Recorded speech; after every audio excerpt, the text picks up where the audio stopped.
La Guerra Santa por John Bunyan. Parte 25. El príncipe llamó luego a los presos a que acudieran y estuvieran en pie ante él, y así. Ellos lo hicieron y estaban allí de pie temblando. Y les dijo, los pecados, transgresiones, iniquidades, que vosotros, con toda la ciudad de alma humana habéis cometido una y otra vez contra mi Padre y contra mí, tengo poder y mandamiento de mí, Padre, de perdonar a la ciudad de alma humana, y en consecuencia os perdono. Y habiendo dicho esto, les dio, escrito en pergamino, y sellado con 7 sellos, un perdón pleno y general, y mandó a mi lord alcalde, a mi lord recia voluntad y al señor archivero, que lo proclamaran e hicieran proclamar mañana, cuando saliera el sol, por toda la ciudad de alma humana. Además, el príncipe quitó a los presos sus burdos vestidos de duelo, y les dio diadema en lugar de ceniza, óleo de gozo en lugar de luto, manto de alabanza en lugar de espíritu abatido. Entonces dio joyas de oro y de piedras preciosas a cada uno de los 3. Y les quitó las sogas, y puso cadenas de oro alrededor de sus cuellos, y zarcillos en sus oídos. Los presos, al oír las palabras llenas de gracia del príncipe Emanuel, y al ver todo el bien que se les hacía, se desmayaron casi en el acto, porque la gracia, el beneficio, el perdón, era cosa tan repentina, gloriosa y enorme, que no podían resistirlo, se sentían abrumados ante todo aquello. Sí, mi lord recia voluntad perdió el sentido en el acto, pero el príncipe se dirigió a él. Puso debajo de él los brazos eternos, lo abrazó, lo besó y le dijo que tomara aliento, porque todo se cumpliría según su palabra. También besó y abrazó y sonrió a los 2 compañeros de recia voluntad, diciendo, tomad estos como prendas adicionales de mi amor, favor y compasión, y os mando que vos, señor archivero, contéis en la ciudad de alma humana lo que habéis visto y oído. Entonces fueron rotas sus cadenas en pedazos delante de ellos mismos, y, echadas al aire, y fueron ensanchados sus pasos debajo de ellos. Entonces cayeron a los pies del príncipe y besaron sus pies, y los humedecieron con sus lágrimas, también clamaron en alta voz, diciendo, bendita sea la gloria del Señor desde este lugar. Luego se les invitó a que se levantaran y se volvieran a la ciudad, y dijeran en alma humana lo que había hecho el príncipe. Les mandó también que uno con una gaita y un tamboril fuera tocando delante de ellos todo el camino hasta el interior de la ciudad de alma humana. Así se cumplió lo que nunca habían esperado. Y se les dio en posesión aquello en lo que nunca habían ni soñado. El príncipe llamó también al noble capitán Creencia, y ordenó que él y algunos de sus oficiales marcharan delante de los nobles de alma humana con los colores ondeando al viento.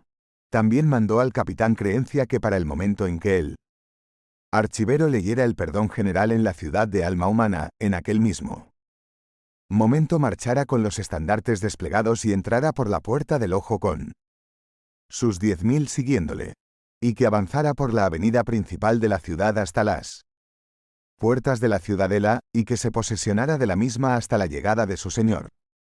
También le ordenó que mandara al capitán juicio y al capitán ejecución que le dejasen la fortaleza y que se retirasen de alma humana, y que volvieran rápidamente al campamento, donde se encontraba el príncipe. Y ahora quedó la ciudad de alma humana libertada también del terror de los primeros 4 capitanes y de sus hombres. Bien, ya os he referido antes qué trato recibieron los presos de parte del noble príncipe Emanuel, y cómo ellos se habían conducido ante él, y cómo los había despedido de vuelta a su hogar con gaita y tamboril delante de ellos. Y ahora es de pensar que los de la ciudad, que durante todo este tiempo habían estado esperando oír nuevas acerca de su muerte, no podían sino tener unas mentes embargadas de tristeza, con pensamientos dolorosos como espinas. Y sus pensamientos no podían detenerse. Les soplaba un huracán de incertidumbres, sus corazones eran como unas balanzas sacudidas por una mano temblorosa.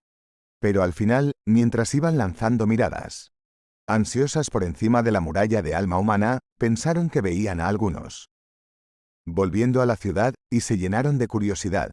¿Quiénes podían ser estos?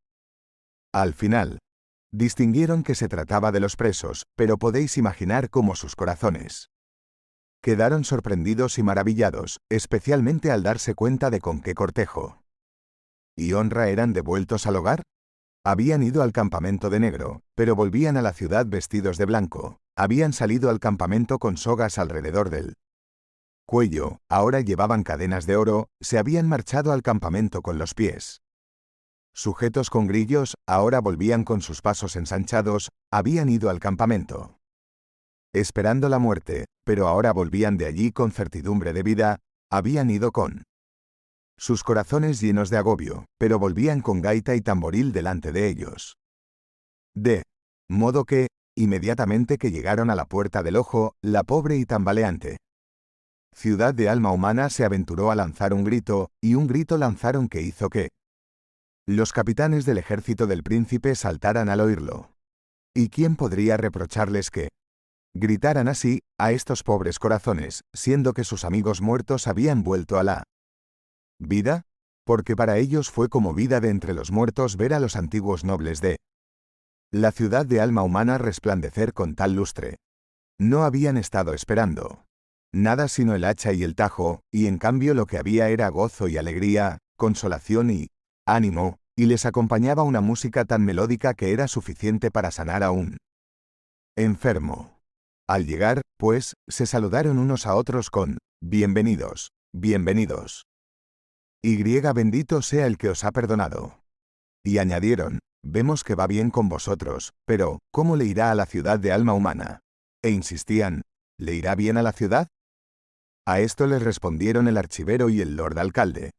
Nuevas, buenas, nuevas, gratas nuevas de bien, y de gran gozo para la pobre alma humana. Entonces, elevaron otro clamor, que hizo que la tierra volviera a temblar. Después de esto, indagaron de una manera más particular acerca de lo que había sucedido en el campamento, y del mensaje que traían de parte de Emanuel para la ciudad. Así que ellos les refirieron todo lo ocurrido en el campamento, y todo lo que el príncipe les había dicho. Esto llevó a que alma humana se maravillara ante la sabiduría y gracia del príncipe Emanuel. Entonces ellos les dijeron lo que habían recibido de manos del príncipe para toda la ciudad de alma humana, y el archivero lo proclamó con estas palabras: perdón, perdón, perdón para alma humana. Y esto lo conocerá alma humana mañana. Entonces dio órdenes, y entraron y convocaron a alma humana a reunirse a la mañana siguiente en la plaza del mercado, para oír en aquel momento la lectura de su perdón general. Pero, ¿quién puede imaginar el cambio? La alteración que estas primeras noticias causó en la apariencia de la ciudad de alma humana. Aquella noche nadie podía dormir. Por el gozo que les embargaba, en cada casa había alegría y música, cantos y dicha. Todo lo que alma humana tenía por hacer era hablar y oír de la dicha de alma humana, y este era el tenor de todo su cántico, más de esto cuando se levante el sol. Mañana. Más de esto mañana. ¿Quién iba a pensar ayer, decía uno, que el día de hoy nos iba a traer algo así? ¿Y quién que vio ir a nuestros presos encadenados hubiera podido pensar que volverían con cadenas de oro? Sí, aquellos que pensaban que iban a ser condenados por su juez fueron por él absueltos, y no porque ellos fuesen inocentes, sino por la misericordia del príncipe, que los devolvió al hogar con gaita y tamboril. Pero, ¿es esta la costumbre de los príncipes? ¿Suelen ellos mostrar tal bondad a los traidores? No, esta es cualidad exclusiva de Sadai, y de Emanuel, su hijo.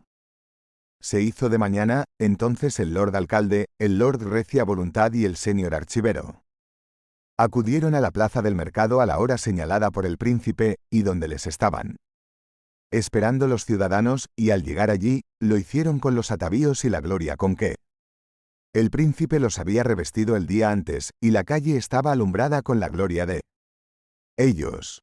Luego el alcalde, el archivero, y milord recia voluntad se dirigieron a la puerta de la boca, que estaba en el extremo inferior de la plaza del mercado, porque aquel era el lugar que desde tiempos antiguos se empleaba para las proclamas públicas. Allí, pues, se dirigieron en sus ropajes, y los precedían unos tamboriles. Y ahora grande era la Impaciencia de la población por tener un pleno conocimiento de lo que se había de comunicar. Entonces se levantó el archivero y, tras pedir silencio con un ademán, leyó el perdón en voz alta. Pero cuando llegó a estas palabras, Jehová, fuerte, misericordioso y piadoso, tardo para la ira, y grande en misericordia y verdad, que guarda misericordia a millares, que perdona la iniquidad, la rebelión y el pecado. Todo pecado y blasfemia será perdonado a los hombres, etc.